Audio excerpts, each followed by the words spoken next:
시청자 여러분 안녕하십니까. 지금부터 전옥현의 안보정론을 시작하겠습니다. 이번 시간에도요 상당히 중요한 정치권 뉴스를 집중적으로 잘 분석해 드리도록 하겠습니다.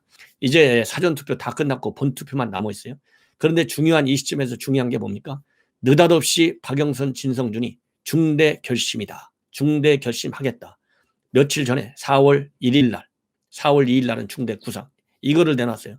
제가 어젯밤에 심야 방송을 통해서도 중대 결심과 중대 구상 이런 거에 대해서 늦어도 빠르면 오늘, 늦어도 내일까지는 박영선 반드시 입장을 발표하라. 그렇지 않으면 선거 완전히 끝난다. 물 건너갔다. 예. 최소한의 양심과 최소한의 책임 있는 정치인이라면 중대 결심이 뭔지 그야말로 그 실체를 드러내라. 그야말로 이 가상적 이 중대 결심이라는 걸 가지고 우리 국민들을 협박하고 엄포 분위기를 놓고 공포 분위기를 놓고 그리고 집도끼 단속하려고 하다 보면 다 걸려든다. 그러면 중대 결심에 대해서 말 한마디 안 하고 대충 넘어가다가 걸려들면 그 후폭풍은 더 클 것이다. 바로 중도층과 무당층. 뭐 어차피 우리 야권의 국민들 박영선이 좋아하는 사람이 누가 있어요? 야권의 국민의힘 또는 보수라고 하는 사람들은 90% 이상이 누구를 지지해요? 오세훈 지지한다고 이미 결정이 돼 있잖아요. 진보층은 얼마가 결정돼 있어요? 60, 70%밖에 결정이 안 돼 있어요. 그렇기 때문에 중대 결심을 바치지 않을 경우에는 진보층은 진보층대로 물 건너가고 중도 무당층도 더 물 건너가요. 그래서 집토끼도 잃고 산토끼도 잃어요. 그런 의미에서 제가 오늘은 박영선의 중대 결심에 관한 입장이 어떤 형태든지 나와야 하고 나올 것이다. 제가 여러분들께 어젯밤에 그렇게 전망해 드렸어요. 이거가 지금 나왔어요. 뭐냐면 오늘 기자회견 형태를 통해서 중대 결심에 관해서도 언급을 했어요. 그런데 여러분들 아마 기가 막힐 겁니다. 우리가 흔히 참 놀랍다, 참 어이가 없다, 뭐 속된 말로 얼빠진다 그러잖아요. 얼빠지는 입장을 내놨어요. 결국은 자기 모른대요. 한마디로 얘기해서 모른대. 왜? 사전에 교감이 없이 진성준이가 느닷없이 얘기했기 때문에 자기는 모른대요. 이 내용을 가지고 여러분들께 또 말씀을 드릴게요. 그래서 맨 먼저 이 네거티브에 할애를 많이 했는데 네거티브 중에 가장 중요한 현재 박영선이가 몰입하고 있는 게 뭡니까? 내곡동 땅 투기 의혹과 관련해서 몰입하고 있어요. 네거티브의 결정판이 바로 내곡동 땅 투기예요. 그만큼 오세훈 후보 공격 소재가 없다는 것이나 마찬가지잖아요. 그러면서 거짓말을 하고도 서울시장에 당선될 수 있다는 것을 아이들에게 가르칠 수는 없다. 이 얘기를 하고 있어요. 예. 왜냐? 오세훈 후보는 실패한 과거 후보고 자기는 서울을 위해서 몰입하고 이 일 잘하는 시장 후보라는 거예요. 뭘로 증명해요? 박영선이가 그동안에 한 것들. 예? 얼마나 이율 배반적인 일이 많았어요. 그게 일 잘하는 겁니까? 자기가 친문 원조다. 친문 원조다. 왜 그러면 지금 친문 원조라고 단 한마디도 안 하고 홍보할 때 문재인 얘기 단 한마디도 안 하나요? 이렇게 위선적인 무능력을 스스로 우리 유권자들에게 보여주는 사람이 박영선이에요. 그리고 내곡동 땅 투기 이거 생태 땅집 주인이 TBS에 나와서 얘기했다는 거예요. 이걸 가지고 오세훈 후보한테 사퇴하라. 이렇게 하면서 중대결심이라는 말이 나왔잖아요. 그런데 이 중대결심 이 생태집 주인이요 4월 2일 날 TBS 김어준의 뉴스공장에 나와서 얘기했는데 이미 일요시사의 언론 신문과 인터뷰를 통해서는 기억이 나지 않는다. 그 옛날 얘기를 어떻게 다 기억하냐? 나는 주방장에서 요리만 했다. 그리고 홀에 있는 분들은 대부분들이 홀에서 서비스하는 사람들은 중국 사람들이다. 중국 조선족들이다. 근데 이 사람들이 어떻게 오세훈인지 누구를 아냐? 모른다. 이렇게 얘기를 했어요. 그런데 4월 2일자 뉴스공장에서 얘기한 것만 진실로 믿고 3월 29일 날 얘기한 것은 전혀 박영선이가 믿지 않아요. 그러면 이 4일 사이에 어떤 이유가 있었길래 말을 바꾸게 된 건지 이거 수사를 해야 된다. 제가 누차 주장하고 있지 않습니까? 여기에 대해서 설명을 못해요. 그래가지고 이 중대 결심과 관련해서 뭐라고 이 박영선이 입장을 밝혔냐면 상황에 따라 중대 결심을 배제할 수 없다고 말했잖아요. 원래 진영순이가.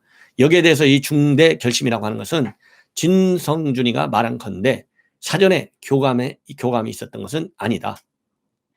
그리고 보도가 나온 걸 보고 궁금해서 물어봤다. 그랬더니 의원단 회의에서 무언가 하기로 결정을 했다고 들었을 뿐이다. 이렇게 얘기하고 있는 거예요. 그래서 중대결심이 박영선 사퇴라는 일각의 주장이 있다. 이런 거에 대해서 어떻게 생각하냐 언론인이 물으니까요. 그건 농담이 돼요. 야, 이게 우리 국민들이 얼마나 이게 중대결심 이거 이 여건이 또 무슨 꼼수를 쓰는지 얼마나 우리가 이 관심 있게 또 이 걱정스럽게 봤습니까? 왜냐하면 깨끗한 페어플레이를 해야 되는데 압도적으로 밀리다 보니까 또 어떤 공작적 선거 공학적 일을 저질를지, 왜냐하면 야권이 힘이 없잖아요. 지금 운동장도 이미 많이 기울어져 있었는데 그걸 간신히 조금 균형 있게 돌리고 있는 판국인데 중대 결심한다고 그러니까 통상적으로 개인이나 조직이나 또 고위 정치인이나 아니거나 중대 결심한다면 이게 굉장한 의미가 있는 단어잖아요. 그렇기 때문에 우리가 굉장히 관심을 갖고 우려 반 기대 반 하면서 지켜봤어요. 그러면서 이거는 이 박영선이가 사퇴하는 건 아니냐, 이런 이 해석이 거의 모든 사람이 공감하는 해석이었어요. 그래서 진중권 교수까지도 그랬잖아요. 이거 판세가 굉장히 많이 기울어지나 보나, 실패하더라도 엄청나게 크게 실패하는 모양이구나, 바둑판을 걸으니까 엎으려고 하는 거구나, 이런 해석을 진중권 교수가 내놨잖아요. 그런데 지금 와서 한 4, 5일 지나니까 3, 4일 지나니까 지금 와서 뭐라고 그러냐, 그건 농담이다. 그런 얘기를 할 가치가 있냐, 제가 왜 답을 해야 하나, 이렇게 이야기하고 있어요.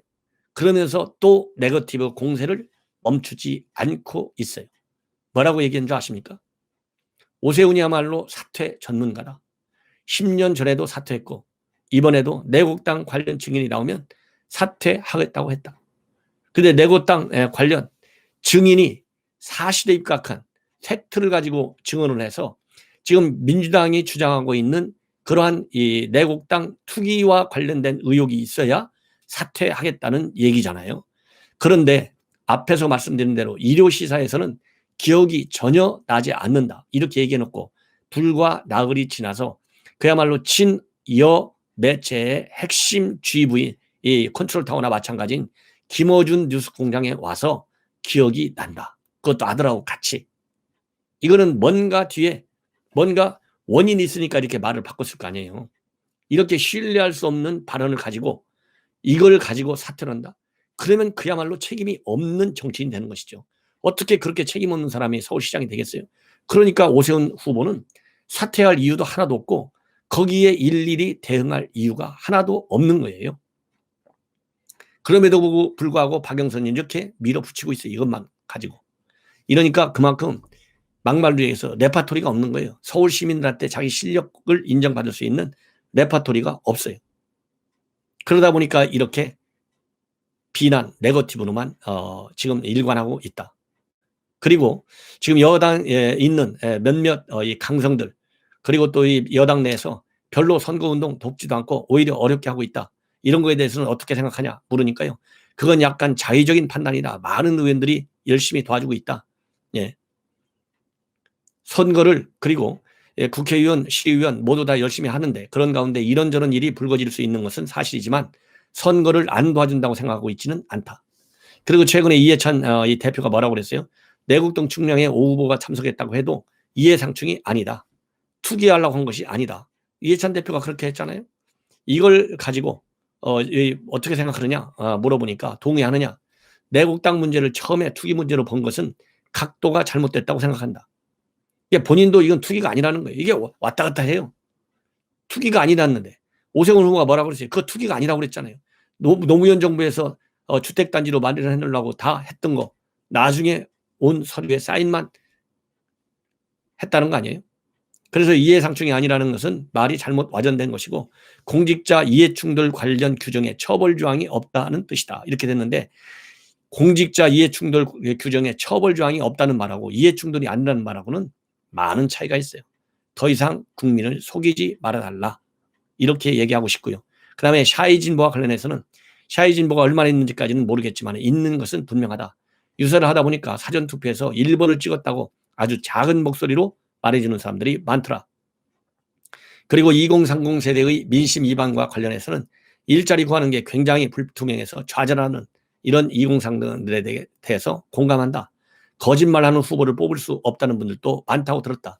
그래서 이 박영선의 오늘 기자회견, 특별 이러한 포괄적으로 여러 가지 선거에서 나타난 현안들 얘기한 걸 보면요, 무능을, 내가 얼마나 무능한지를 우리 국민들에게, 서울 시민들에게 분명히 보여줬다라고 하는 거.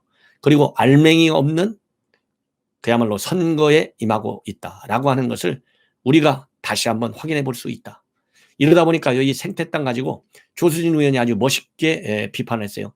생태땅 집주인이라고, 생태탕이라고 안 하고 여당은 얼마나 생떼를 부리고 있느냐, 생떼를 부리는 일을 하고 있다. 그래서 생태하고 생떼하고 말이 비슷하잖아요. 그래서 더 이상 생떼탕을 끓이려고 안간 힘을 쓰지 말아라. 이렇게 한마디로 직격탄을 가하고 있습니다. 자, 이제는요, 선관위, 얼마나 어이가 없는 선관위인지 여러분들 뭐 제가 설명 안 하지 않아도 다 아시잖아요. 선관위가 왜 편파적이겠어요? 거기에 문재인 핵심 인사들이 상임위원이다, 아니면 뭐 이사다, 이렇게 해서 우연이다 해서 다 가 있어요. 그러니까 이 선관위를 장악하려고 조혜주가 상임위원으로 가 있고, 이런 사람들이 문재인 대선 캠프에서 열심히 뛰었던 사람들이에요. 조혜주 상임위원.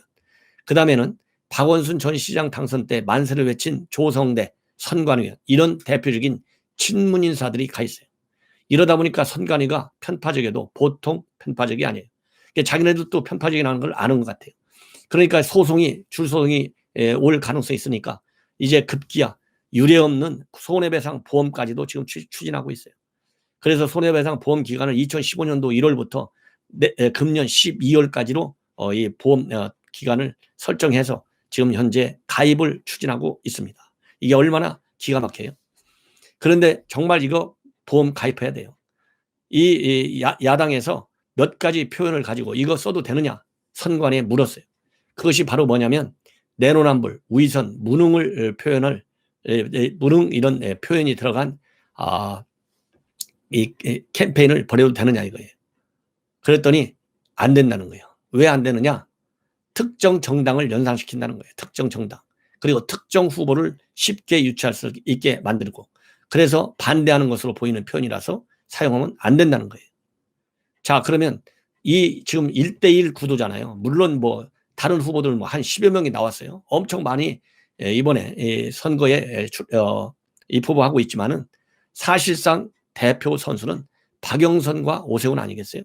여기서 특정 정당은 민주당이잖아요. 그러면 선관위가 아까 핵심 인사들이 가 있다고 했잖아요. 친문.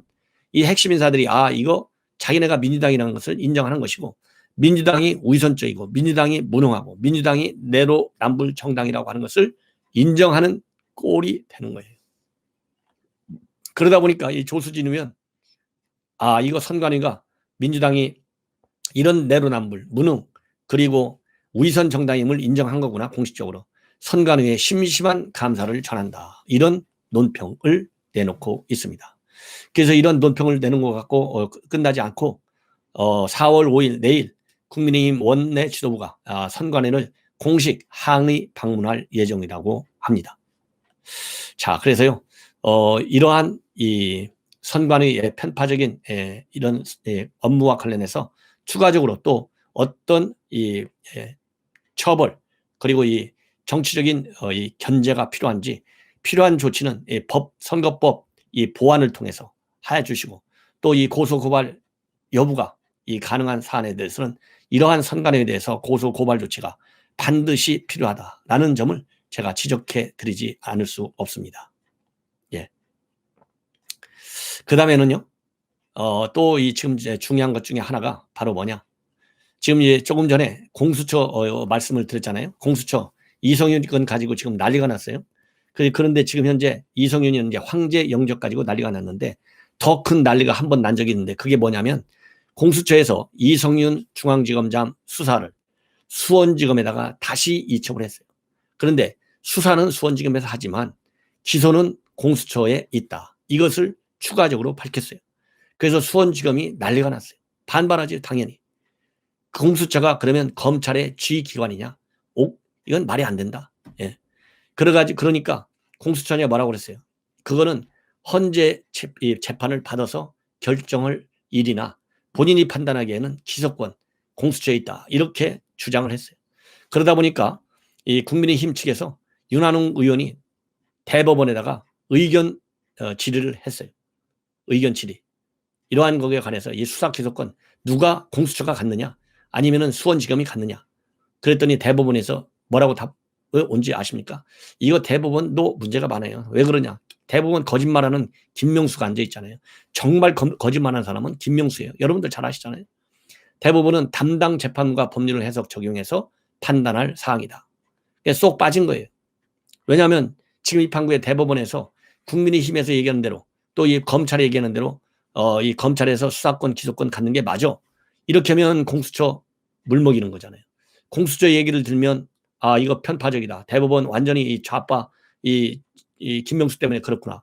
여론이 또 뒤집히잖아요. 그러면 선거에 영향이 크잖아요. 그러니까 대충 애매모호하게 담당 재판부가 알아서 할 일이다. 이런 입장을 내놨는데 왜 담당 재판부가 알아서 하느냐? 그 얘기는 김명수가 알게 모르게 알아서 영향력을 행사할 수 있다라고 하는 것을 암시하는 것이 아니냐라고 판단을 하는 것이 합리적인 결론이다. 이렇게 저는 봅니다. 그러면 윤한홍 의원이 대법원에 물은 사건이 뭐냐면요. 물은 게 뭐냐. 공수처는 검사의 범죄 사건에 대해서 수사권과 그다음에 기소권을 검찰보다 우선적으로 보유하며 행사할 수 있느냐. 그리고 이 수사처가 이 공수처가 다른 수사기관에 위촉할 수 있는 대상은 사건만 포함되는 건지 아니면 수사 공소 제의권 등 권한도 이첩 대상일 수 있는지 이런 거를 진룰했어요. 그리고 또 세 번째 공수처장은 공소 제기권 행사를 유보한 상태에서 사건을 다른 수사기관으로 이첩하는 재량 이첩이 가능한지 이번 사건 같이 또 공수처가 법령에 근거하지 않고 검찰의 수사 공소 제기권 중 일부 권한을 위임하는 것에 대해서 법적 문제점이 없는지 아주 구체적으로 질문한 거예요. 그러니까 대법원의 입장이 이렇게 나왔어요. 문의한 사항은 법률의 해석 적용과 관련된 것이다. 법원의 구체적 사건이 계속돼 그에 관한 판단이 필요할 경우 담당 재판부가 법률을 해석 적용해 판단할 사항이다. 그래서 대법원에서 의견을 제시하는 것은 적절하지 않다. 이렇게 결론을 내렸어요. 그래서 이제 이번 사건 재판부 이 판사가 누구냐에 따라서 그야말로 이연령 비연령이 될 것 같아요. 그래서 이 부분에 관해서도 국회에서 이번 공수처법 바로 얼마 전에 임대차 3법 이 엄청나게 전세비 올려가지고 많은 비판을 받은 박주민이가 만들었어요. 이런 악법의 악법을 만드는 게 박주민이에요. 그래서 그 악법 졸속처리해서 만들었잖아요. 이 개정안을 준비하는 것이 좋겠다라는 저는 생각이 듭니다. 자 이제 마지막으로 하나만 더 덧붙이면요. 지금 권덕철 복지부 장관이 매우 이례적으로 지금 오늘 조금 전에 담화문을 발표했어요. 대국민 담화문. 이렇게 지금 현재 확진 추세가 계속 확산되고 있다. 매일같이 500명 이상의 지금 이 환자가 발생하고 있지 않습니까? 자 그렇다고 한다면 짧은 시간 안에 하루에 1000명 이상으로 유행이 커질 수 있다. 이렇게 되면 4차 유행으로 넘어갈 수 있기 때문에 굉장히 우려스럽다. 이런 요지의 담화문을 밝혔습니다. 그래서 사회적 거리두기에 대해서 좀 협조해주고 그다음에 코로나 백신 예방 접종에도 협조해달라. 이런 요지를 중심으로 대국민 담화를 발표했어요. 시청자 여러분 이것으로 제 방송을 마치겠고요. 여러분들의 많은 시청과 그리고 성원을 당부드립니다. 대단히 고맙습니다.